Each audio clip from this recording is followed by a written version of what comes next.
If I were to ask you what your job is as a project manager, I just scared you to death because you didn't know I was the speaker. You would probably give me some kind of description like this. What's our calling as project managers? We feel that we are carrying the world on our shoulders. We remove problems for people. We help them get the work done.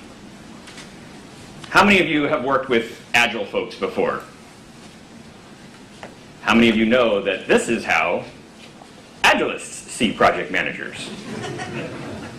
Agilists, yes, see project managers as people who are purveyors of process, bring little or no value to the organization, and they could really do without us entirely. And so it's my mission in life to help them understand the value that we bring, but also to help us understand how we can serve them better. I actually didn't believe how bad this was, this perception that the Agilist world has of project managers. And so I asked, right? So we had the guy from LinkedIn yesterday, so I asked on LinkedIn groups. LinkedIn groups are fantastic. I'm out there all the time. If you're not part of them, get involved.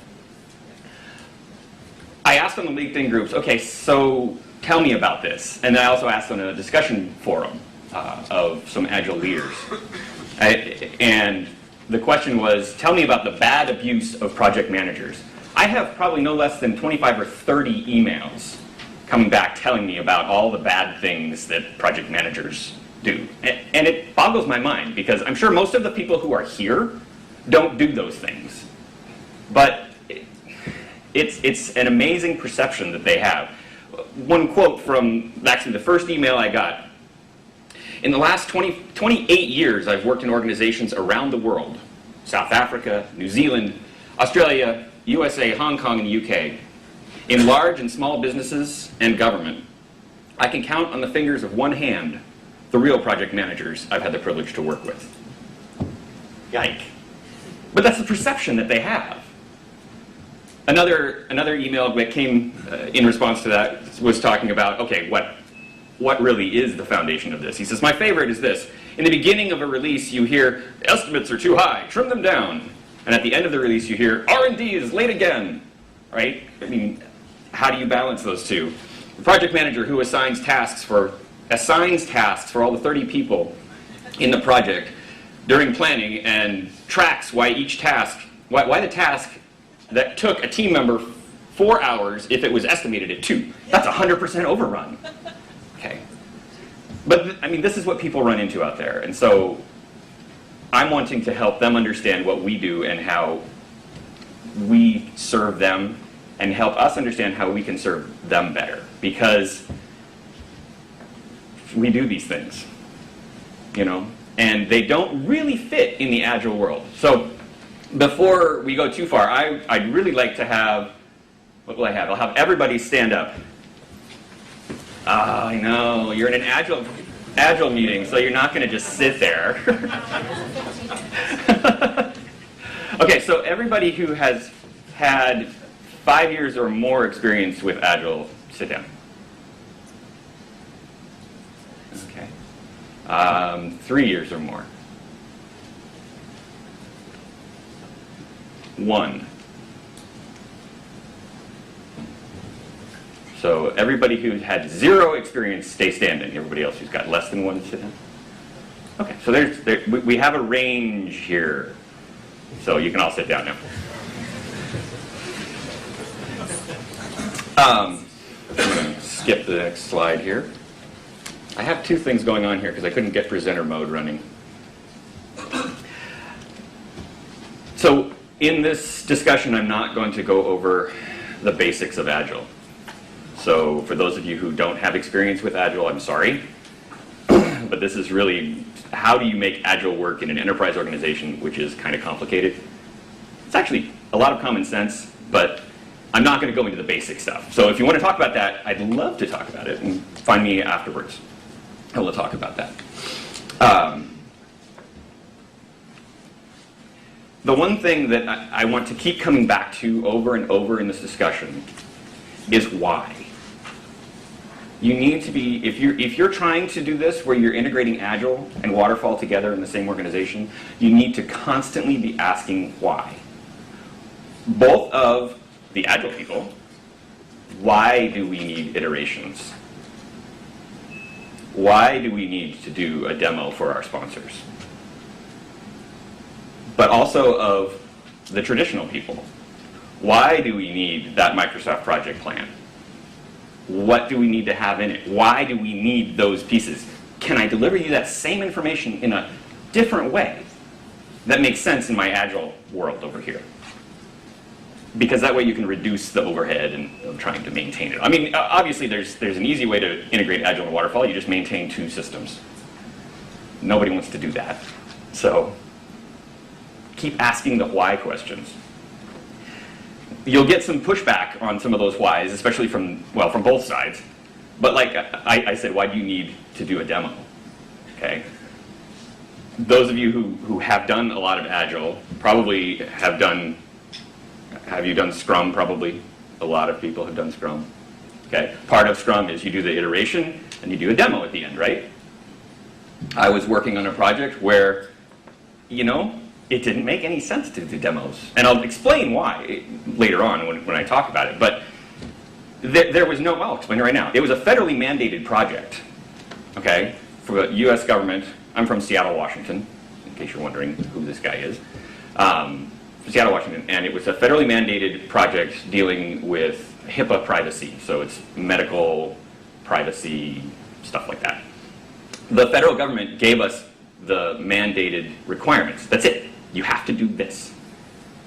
And so it was dealing with the way the EDI transmits the data. So how you get data from a provider into the hospital, into the insurance company, and back out to the provider and get them paid and all those kinds of things. There's nothing to demo. We started doing demos because you do demos when you do Agile, right?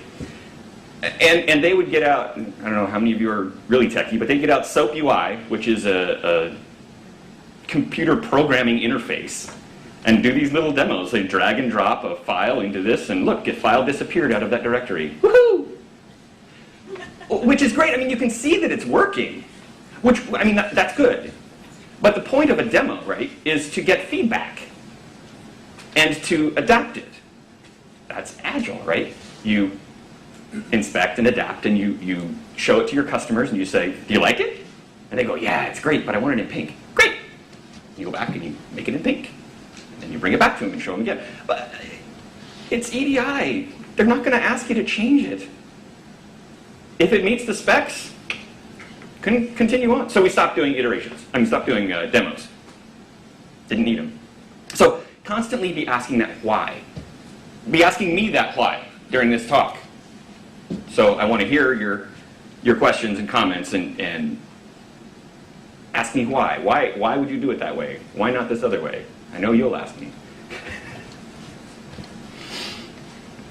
So we're going to go down a road here that a lot, I'm sure, having done this talk before, folks want to hear the technical of how in the heck do I make this work? Especially how do I make it work in my Microsoft project plan? Okay? So I'll hit that first. We'll get that out of the way. Because that's really not how you integrate Agile in a waterfall world. That's a technical thing that is a question. But really, I bet you already know the answer to it, and you just need me to confirm it. So I'll confirm it for you. And then we'll move on to talk about some deeper, real ways that you need to integrate Agile. So we'll talk about where we're going. We're going to talk about Agile in different contexts. We'll talk about that mixed planning. We'll talk about options that you have when you're planning and executing Agile in a waterfall environment. And there are more options than maybe you believe there are, or have been told that there are. And then we'll talk about the better way, the future possibilities that there could be. So, Agile was developed for a specific context. My wife and I love to cook. But they say in my family, if you want to eat on time, my wife cooks. If you want to eat creative and fun, I cook. So we get into different ethnicities, We're doing a lot of Indian right now. But when we got into Thai food, I decided, the way I learn something is to go deep into it and learn, how it works intricately in the inside. So with Thai food, I found a book, and it told me how to make curry. Anybody here Thai? No. Curry making is a long process where you grind the spices together for a long time. So I finally found all the spices, and I ground them together for 4 hours. And when we were done, it was the most disgusting thing I've ever had. It was just like fish paste. It just tasted so bad. But that's the way I learned, is to go deep into something and try and understand it deep inside. Obviously, I messed that one up. But I think you need to do that to understand Agile and how you can apply it in your environment. There's going to be a lot of questions. I'm sure you're already writing them down or thinking about them. There's going to be probably 2 kinds, though. There's going to be questions that are specific to your context, individually in your company. And then there's going to be general questions about how does that work in general. The specific ones, I would love to meet with you all afterwards and plan to do that upstairs on the 3rd floor on that side of the building. So if you have specific questions about, okay, my company is blah, blah, blah, and we do this, try not to ask that question here because the other 90 people in the room will be going. Yeah. But if you have general questions about Agile and how you mix it and how this works, then please be sure to ask those questions. So,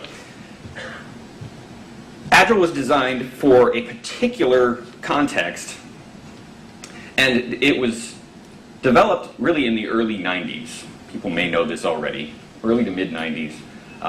Eventually it was codified in the Agile Manifesto, which is 10 years old this year.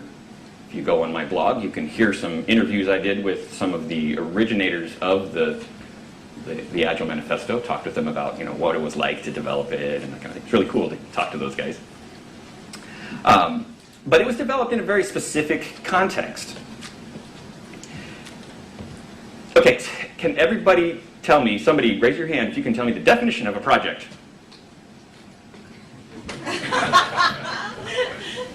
A project is?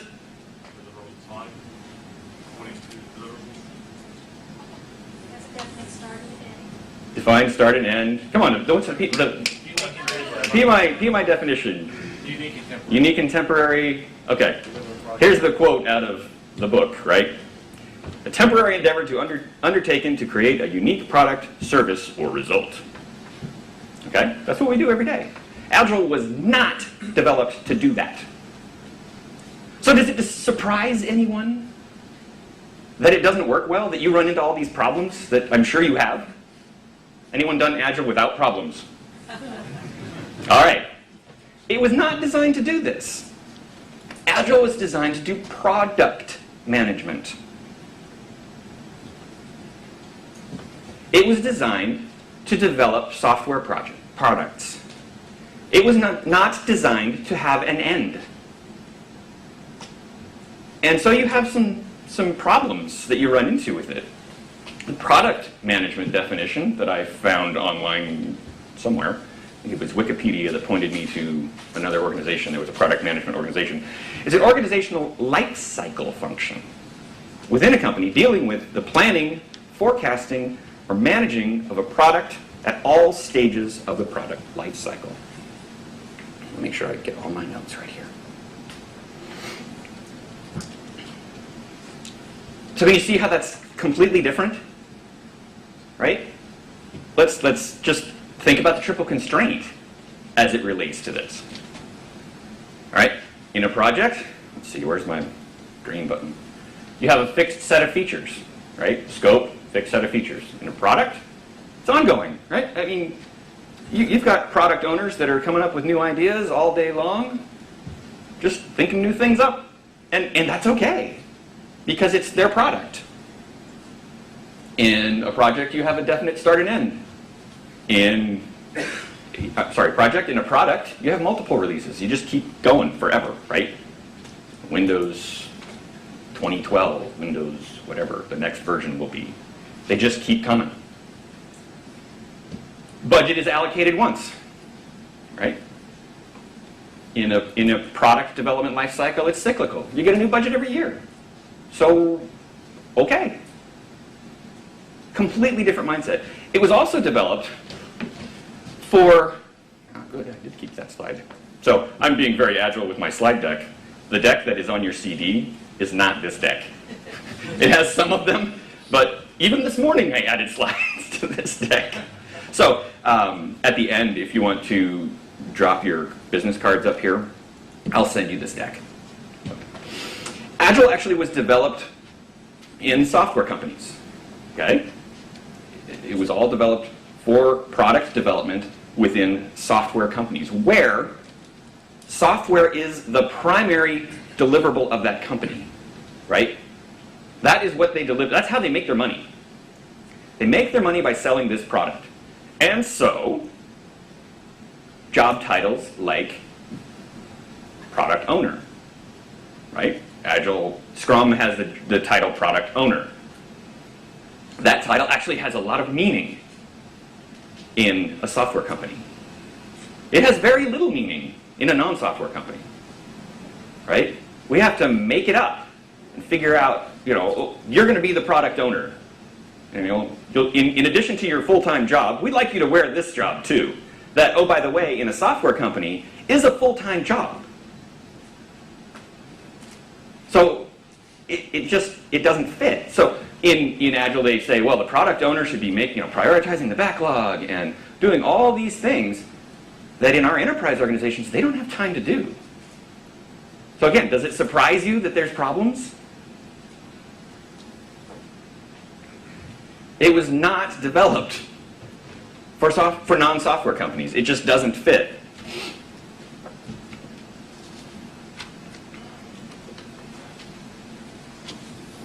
We can feel it when we go trying to do Agile in a non-software company, in a non-software company.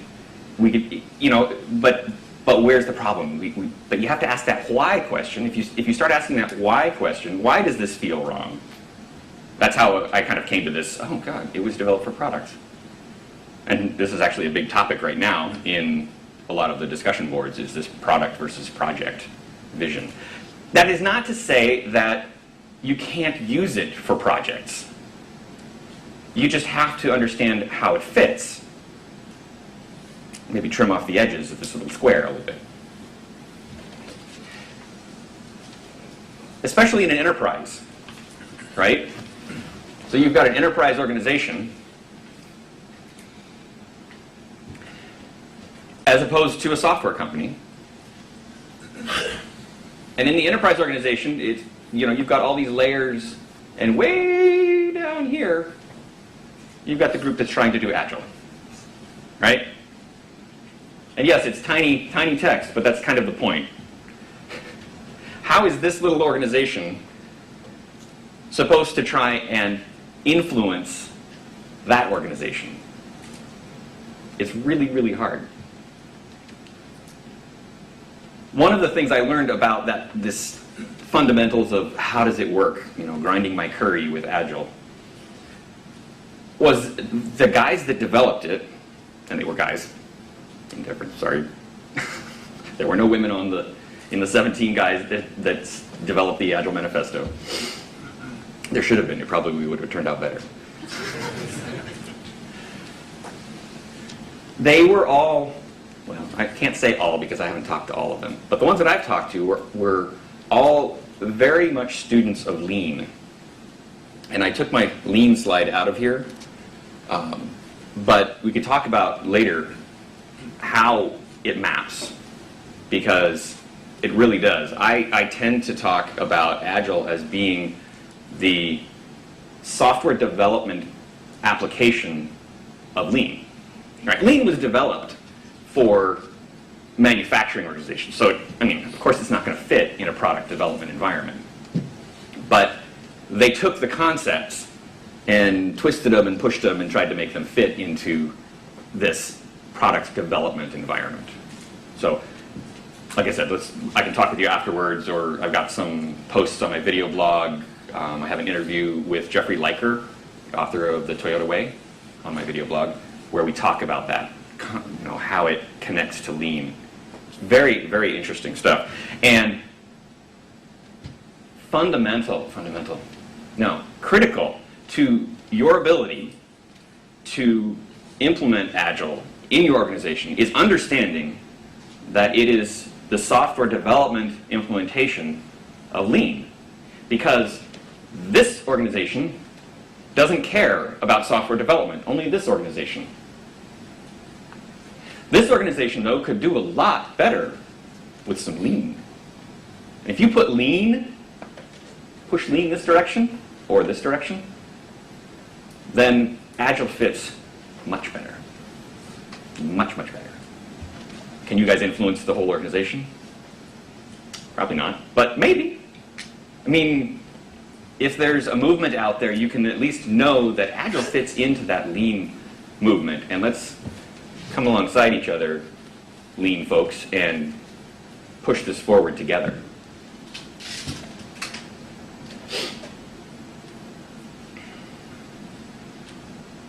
All right, so projects and products, different types of organizations. I want you to get in groups of 2 or 3, just with the people there in your row, and talk about it. So we've thrown some things at you that maybe you haven't thought about before. Just talk for a couple minutes, and then I'm going to hear what people have to say about these insights about projects versus products. Okay? 2 minutes. Ready? Go. Yes, you have to talk to each other.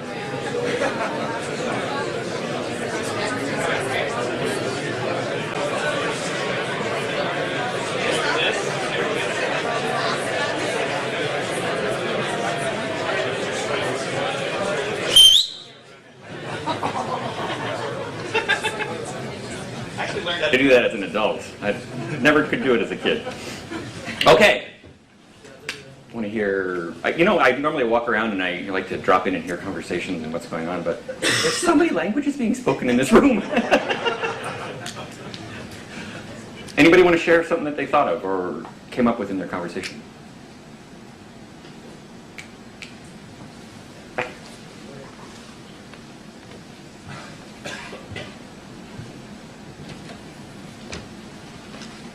Well, in projects we usually tend to set the goals in the beginning, and we actually force the analysts people to find out all the necessary things to completely define all the requirements and everything to be done in the beginning, so that we can see the future and we can actually make a plan. But when it comes to Agile, everything actually happens while we walk on the path. So how can we actually make sure that we are working productively and we are going to be able to give the results expected without being late? When I look at it, the hardest part for me seems like the management of requirements and the analyst people. So, very good question, and not an unusual question. But there was a little statement in there that is a misperception among Agilists that gets now pervasive in our world, and that is that the planning happens just as you go. Yes and no. There's a book by Mike Cohn called, anybody know the name of the book? Agile what? Estimating and planning. What's that last word? Agile estimating and planning. Planning was the last word in that book. Agile estimating and planning. You talk to the thought leaders and the founders of Agile, and they will say, no, there has to be planning in Agile. Up front. It's not big upfront design, BUFD as they call it. Right? You don't go into excruciating detail, but you do have to define what the heck you're doing. There's no getting around it. You have to develop the architecture. You're not going to develop the architecture on the fly. You may adapt it and modify it on the fly. But, you know, if a plane takes off and is headed to New York, 90% of the time it's off track, right? Did y'all know that? Because it's just flying and then it self-corrects a little bit. That's what you do in Agile, right? But you know you're going to New York. You know where you're headed. If you don't, so you have to do that planning up front. Now, see, this is where we can help them. We can help the Agilists because they get beat on because exactly this. We don't know where we're at, stuff's behind, and they'll go, no, we're not supposed to estimate it. Well, yeah, you are. So we can help them by helping them understand that, no, the thought leaders in Agile, they say, yes, you do need to understand that. Yes, you do need to do some planning up front. Now, don't make them go into excruciating detail, like I said. You don't need to have, you know, a 600-page software requirement specification. But you do need to have those requirements defined up front in sketch form. But then comes my second question. Yeah. For the project approach, you actually have a pressure on you, and that actually helps you, or some goals set, some very strict goals set in the beginning. So it actually helps you while you ask for things from people to do. How do you motivate the people to work really productively in Agile world? That's a whole talk by itself. How many people have seen the little YouTube video by Daniel Pink? Okay. It's an RSA video by Daniel Pink. I'm seeing head nod back here. Yeah, it's fantastic.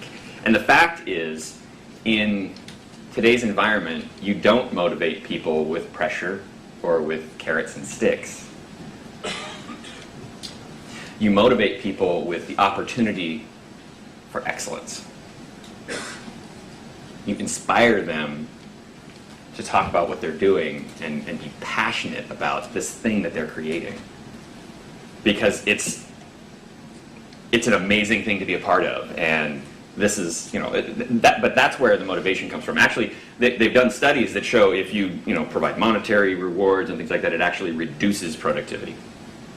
It's amazing. So Daniel Pink, search on YouTube for it. It's what motivates people or something like that. I actually copied it to my blog, so if you go on my blog and type in Daniel Pink in the search, you'll find it there too. Other questions? Back here in the back. Can't take too many because we'll not have time for the meat here. Hi, so I do solution development projects and deliver to end customers.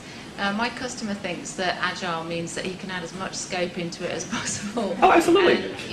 And expect me to deliver it. He doesn't understand that actually Agile means that I might not deliver all the features. So any tips on educating customers? Because I don't think customers get Agile. Yeah.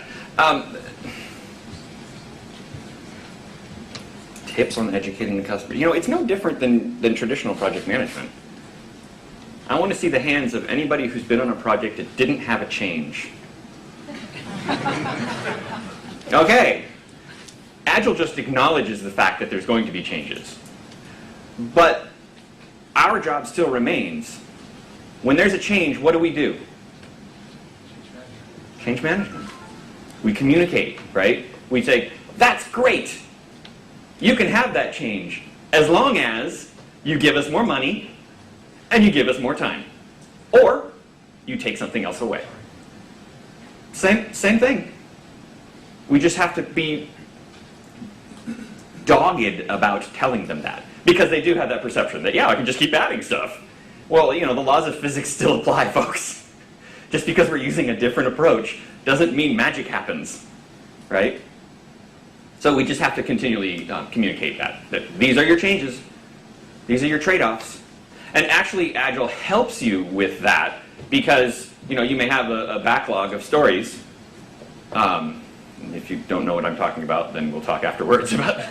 You may have a list of features that are there, and everyone can see them. right? And these are the things that we're working on, and this is where the line is that we're drawing, and you don't get anything beyond that line. And if you squish more things up here, these things drop off the bottom. Sorry, that's the way it is. And that's our job. It's our job to tell management that, to protect the project team from craziness that might happen up above, right? So that's servant leadership, right? I'm here to serve this team.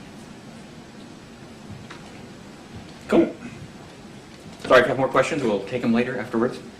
So we talked a little bit about Agile in different contexts. So now let's talk about the mixed planning. Everyone wants to hear about this, so here you go.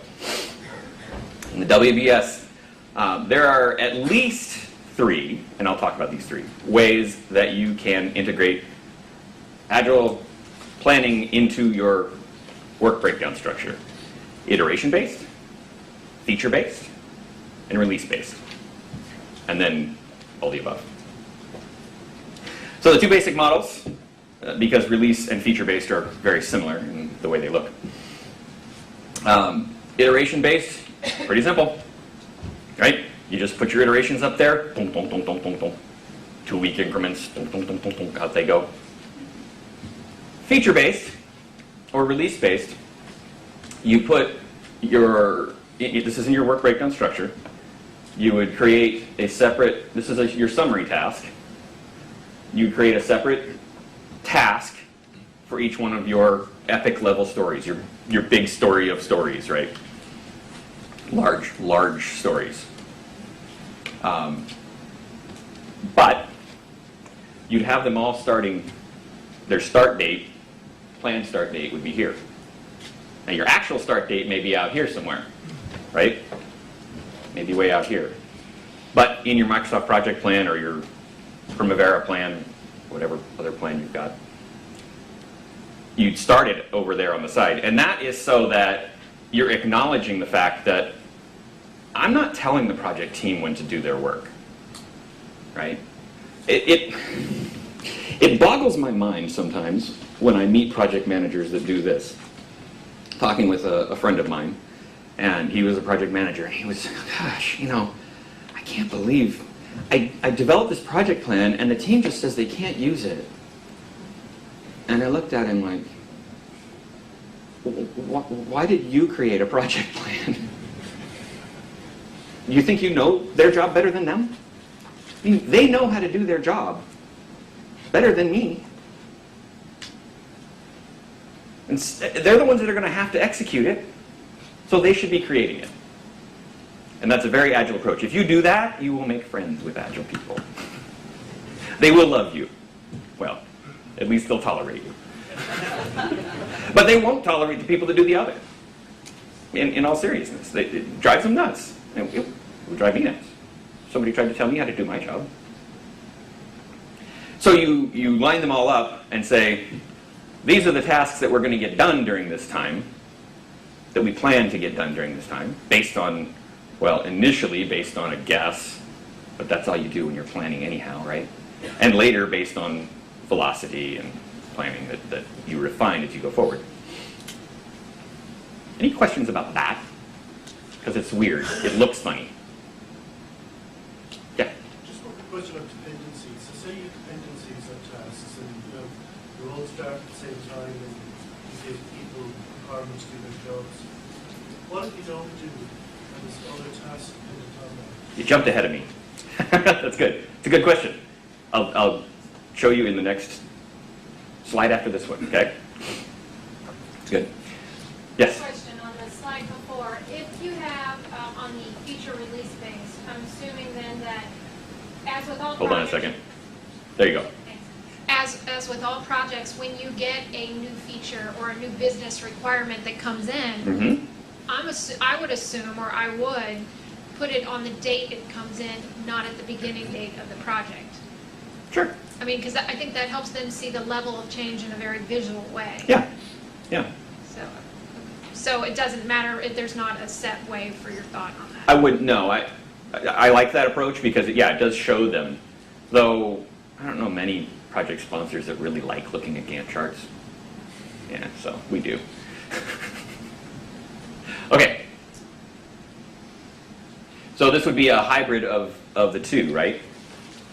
It just takes it to the next level down where you've got your summary task up here, and then a feature, feature 1, and then the feature epics, features 2 and 3, and their epics that go along with them. But again, you're lining it all up at the beginning. Acknowledging to your Agile team, hey guys, you're the ones that are in charge of this. You're the ones that are going to deliver this. So start them when you want to start them. This is just what's in our release. Now, you do multiple releases, and it looks more like this. And this is where you get to your question, what about a dependency? Well, if there's a dependency, then I would break that into a release because, and maybe it's a mini release, you know, a minor release that happens in there that you have all the things that are required to make that be done, but the end of that minor release is the milestone dependency. Good question. Does that make sense? How many is this a surprise that it looks this way? Yeah. One or two. For me, Yeah. it is a surprise. For me, it's not clear how to determine or to estimate the duration of one to develop one feature if you do not know in which sequence you have to perform certain tasks. And I get the impression that somehow the main difference between traditional project management and agile, somehow in traditional you plan around your scope. So somehow your scope is somehow kind of fixed, and you, if someone changes scope, then you negotiate how much longer it will take and how much more budget you require. But here it seems that somehow the time between one release and the next release is the fixed assumption, and you have to manage your scope in this time frame. Yeah. So, boy, how do I summarize that? The question was, really wasn't a question, it was more of a comment about, it seems that in traditional, the scope is fixed, and if there are changes, you do negotiation to add scope to that. And in this, it looks like the end date is fixed, and that becomes the delimiter. That may be that perception may be because I used the same copy here, you know, because I copied this one into the other ones to make it look that way. But there was an interesting word you used there. You said if changes come along, and I didn't see a single hand go up when I asked if anyone had been on a project with no changes. Right? So it's when changes come along, you negotiate. You do the same thing here. Right? You can, product owner, add scope to this one. Great. You wanted that to happen in that first release? Fantastic. What would you like to take out? Or would you like to deliver later? It's your choices. And you can, but you can change that. It's not fixed based on the timeline necessarily. It's the same as in traditional. You're just delivering iteratively. Did that answer or address your comment? At least Some? Yeah. You see, if you give Yeah, thank you. So if you give the project sponsor the option of just pushing the end date out, don't you just turn it into Waterfall? Why?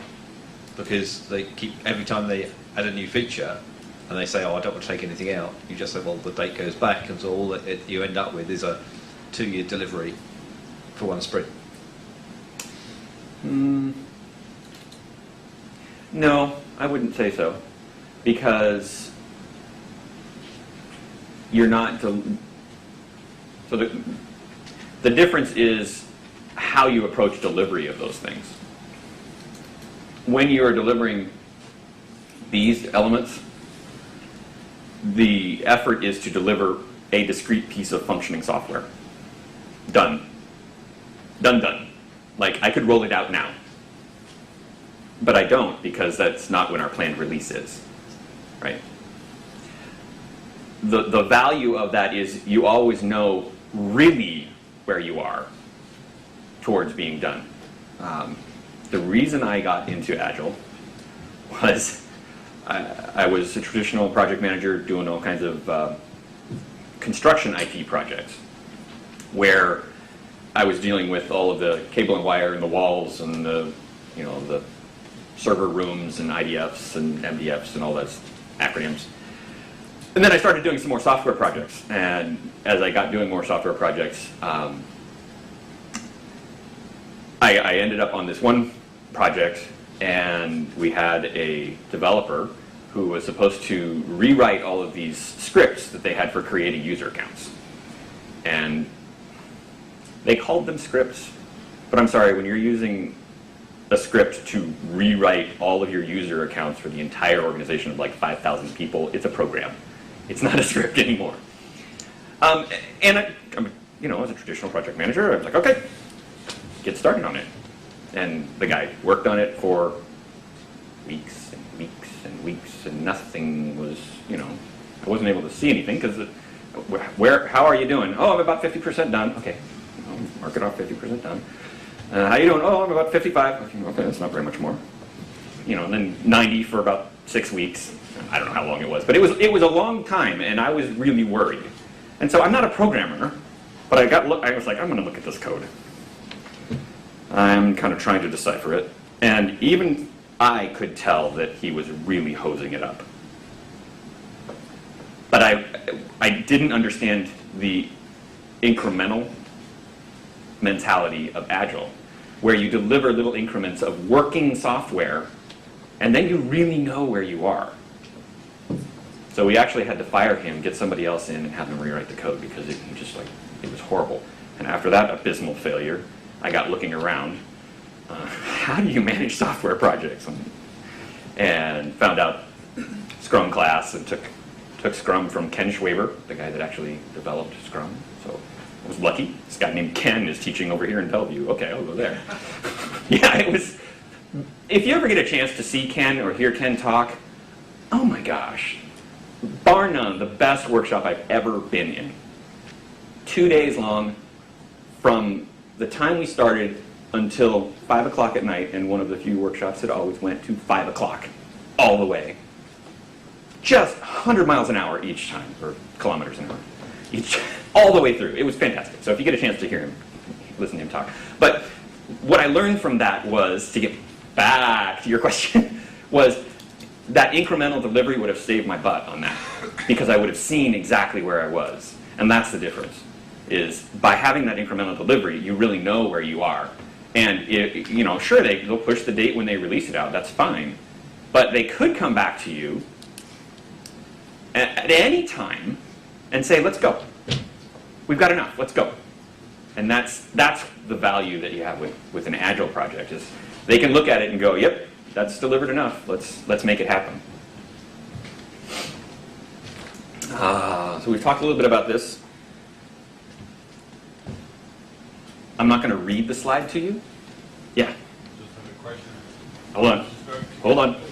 That way I don't have to repeat it for you. Can you please explain to me how your model works together with earned value then? No. Tamara, write the name down. Tamara Solomon has written a great paper on Agile earned value. There's also a website called agileearnedvalue.com. They're out of Bellevue, Washington. And they go into some great detail.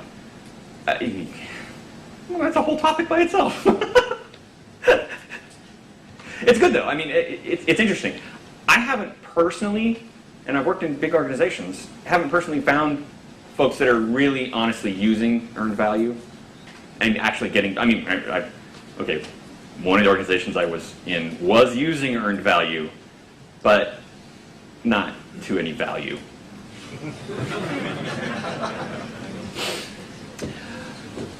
So just really quickly, iteration-based, I would not recommend just in general, because it really doesn't provide a whole lot of value. But it's easy. And if the PMO wants to see a Microsoft project plan that has dependencies on tasks that run from one to the next, and they'll accept nothing less, I guess you can give them that. But it really isn't going to provide them the value that they're really looking for. Obviously, I like the bottom one the most.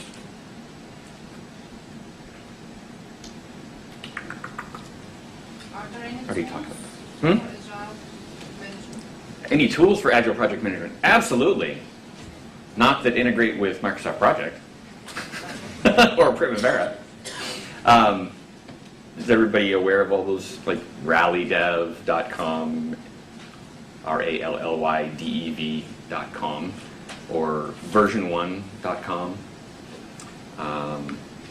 There's a bunch of them. There's Jara, Greenhopper, lots of them. If you go to version1.com and look for the state of Agile, it's a white paper that they did. It talks about the state of Agile. And actually, on my white paper, I reference it, so there's the URL in the white paper. On that will be a list of what are the tools that people are using to manage their Agile projects. It's a great tool for you. Okay. Any questions on this? I'm just going to skip over it so you can read it later on the slide deck. Good. I hate it when people just read a slide to you. I skipped that slide. Ah, yes, okay. Okay, so often you'll hear about, well, we're doing Agile, or we're doing Waterfall, and it's either or, right? It's either the good or the bad. And yeah, neither one is good nor bad, right? They each have their context. I don't want to see anyone building an artificial heart using Agile. I don't want to be version 1.0. Or an airplane, right? I'm not flying home on version 2.0 of an airplane. I want the one that's been tested and is true and is solid, right? They have their place. But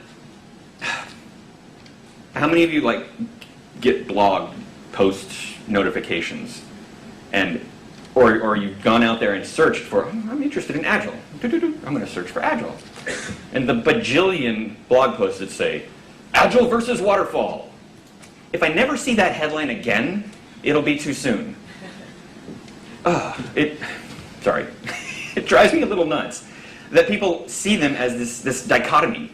And they're, one's good and one's evil, and you can't do both.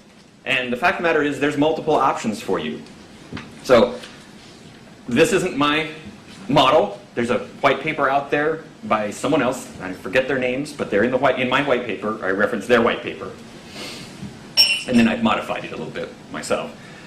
But these are the two extremes that you hear about, right?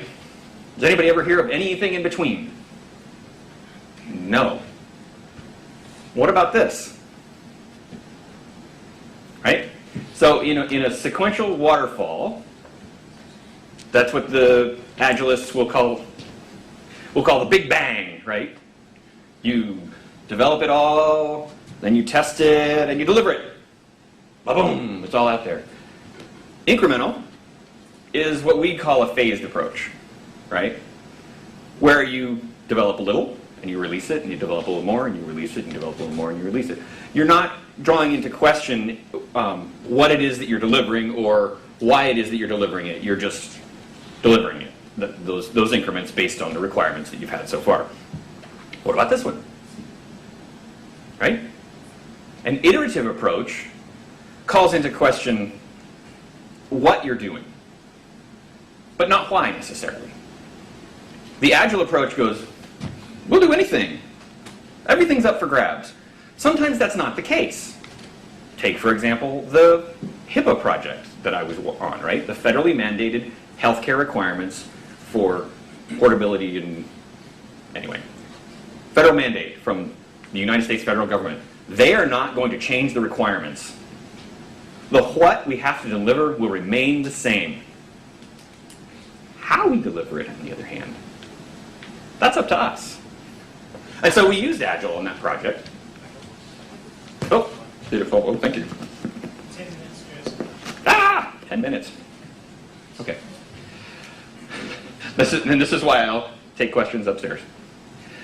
We used Agile on that project, and it really saved our bacon more than once, because we got down to a point where I had to go to the project sponsors with what I call a perfect storm slide deck that showed them all of the things that were not working and why we needed to change our architecture.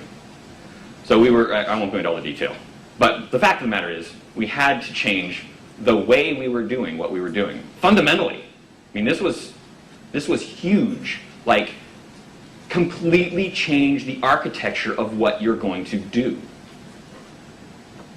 2 weeks. Boom. That's all it took. 1 week to talk to him and have him circulate it out to the other project sponsors. Another week to tell the project team, all right, we're changing direction. Let's pull this out, pull this out, pull this out. Only keep those stories. Let's go. And we completely changed the architecture. It was, if we had tried to do that with a traditional approach, it would have been 6 months of re-architecting and redesigning and rewriting the software specifications. It wouldn't have worked. But because we were taking this iterative approach, right? We knew that we didn't have to change the scope. The scope of what we were delivering was going to stay the same, but how we delivered it, we completely changed.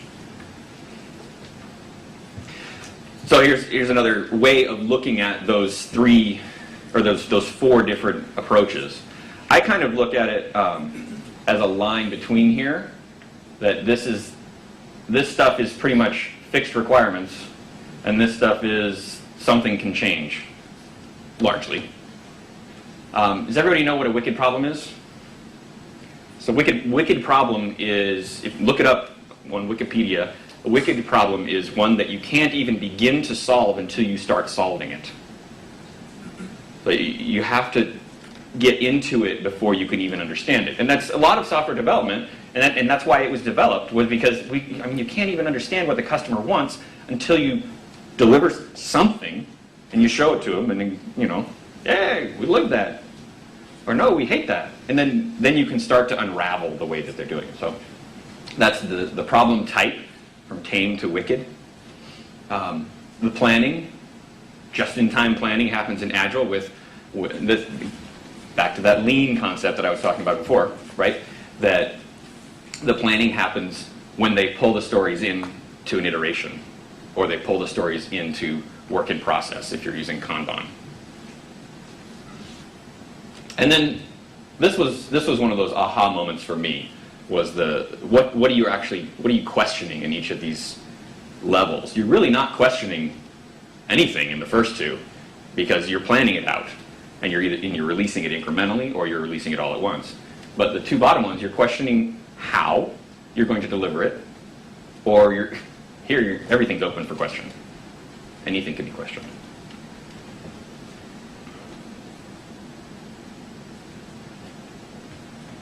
So a couple of examples: sequential, house construction, airplane construction. Incremental, you could have apartment complex construction, where you're building one group and then you build the next group of apartments and the next group. I talked about the mandated software, and then Agile with new product development. All the features are open for question. Anything can be brought into question. So, any questions about this? Yes.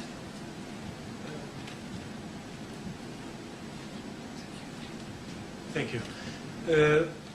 Well, I see that a word I was going to ask you about, because that project and product thing was left behind. I lost a little bit the connection, because while we were speaking, I was wondering, are you talking about projects or product development, or both? And, well, this slide... That's a slide I took out. It really is. Okay. Because my question is, well, I completely agree, and I'm understanding the scope is well known in the first and not known in the second. So would you agree with me that I cannot make, and I work in the software area, I cannot make a fixed price project with Agile? Would you work? No. Would you agree? No. So, but what you're saying is, I recognize, and my customer recognizes he doesn't know what he wants, so that's why Agile would be a better option. But how are we making a price up front? It's actually pretty easy in Agile. It's very easy. And it literally is a slide I took out. Like, when I looked at it, I went, nope, I'm not doing this. If this is your backlog of stories or features, and you've estimated the points. Again, I'll talk to you afterwards if you don't know what I mean by estimating all the points and how you estimate in Agile. And you've come to the conclusion that given our burn rate, how much time, how many people we have on the project, how much their rate is, blah, blah, blah, the burn rate, right? This is how far we can get.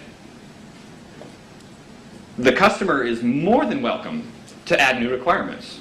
But again, you want to add something here? Great. That means this goes away. Or maybe this and this, depending on how big they are, right? Sorry to interrupt. Mhm. Okay, so I have to talk to you in the third floor about, about how you estimate something you don't know exactly what it is. Easy. Okay. We'll talk about it. All right. So now I'm going to shift a little bit on you and stop talking about the technical in the last 5 minutes, and I want to talk with you more about the personal stuff, what really makes it really integrate. My job as an Agile project manager is not to manage the plan. It's not to tell the team when they're doing what they're doing. It's not to do any of those traditional things that people think about and that you hear nasty rumors about in Agile groups. My job as an Agile project manager is to protect the team during the sprints from the chaos that happens outside. So if the project sponsor wants to add new things to the project, forget it. Not during the sprint. You can add things to the backlog, that's fine, but don't even talk to the team about those things that you're adding because you're wasting your own time, sponsor. They can't do their work if you're bugging them about things they're not supposed to be working on right now. So shut up. Go ahead and talk with them during sprint planning or iteration planning, or when I do something called story time during the iteration, when you take time out of the iteration to actually do the planning for the next iteration, or 2 or 3 down the line if you can get there. But don't bug them during the time. So my job is to protect that group. I tend to work on Scrum projects, I tend to work with a Scrum Master. I am a Scrum Master by title, and I've done the job. But I prefer in enterprise projects to work with a Scrum Master who actually works on the team, is usually the lead developer on the team. And they manage the things down here. They deal with the stuff inside the team, who's working on what, helping people communicate with all of that. I deal